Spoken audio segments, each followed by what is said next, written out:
Hello mga kaibigan.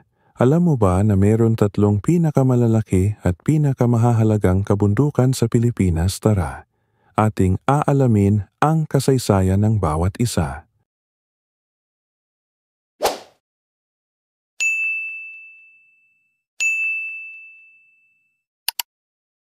Hot Run, Sierra Madre. Ito ang pinakamahabang bulubundukin sa Pilipinas, bumabagtas mula Cagayan hanggang Quezon. Ang kahalagahan nito ay napakalaki dahil nagsisilbi itong panangga laban sa mga bagyo mula sa karagatang Pasipiko.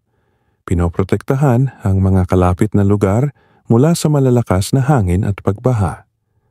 Bukod dito, ang Sierra Madre ay mayaman sa biodiversity. Tirahan ng maraming endangered species at pinagkukunan ng tubig para sa mga ilog at lawa sa Luzon. Dar, Cordillera.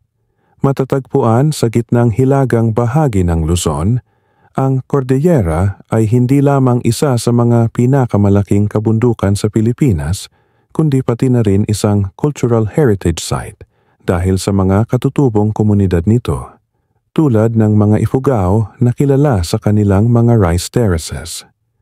Ang kahalagahan ng Cordillera ay kinabibilangan ng pagiging pinagkukunan ng mga mineral, pagkontrol ng klima, at pag-provide ng mga ecosystem services tulad ng water regulation at soil conservation. 3. Apo, ang bundok Apo, matatagpuan sa Mindanao, ay ang pinakamataas na bundok sa Pilipinas. Ang kahalagahan nito ay hindi lamang dahil sa taas nito, kundi pati na rin sa ecological importance nito. Bilang tirahan ng maraming unique na species ng halaman at hayop, ilan sa mga ito ay endemic sa bundok na ito.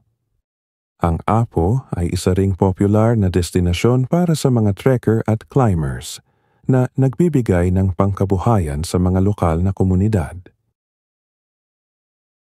Alam mo ba na ang mga kabundukan na ito ay hindi lamang magaganda, kundi ay mahalaga din sila sa ating kalikasan at kultura.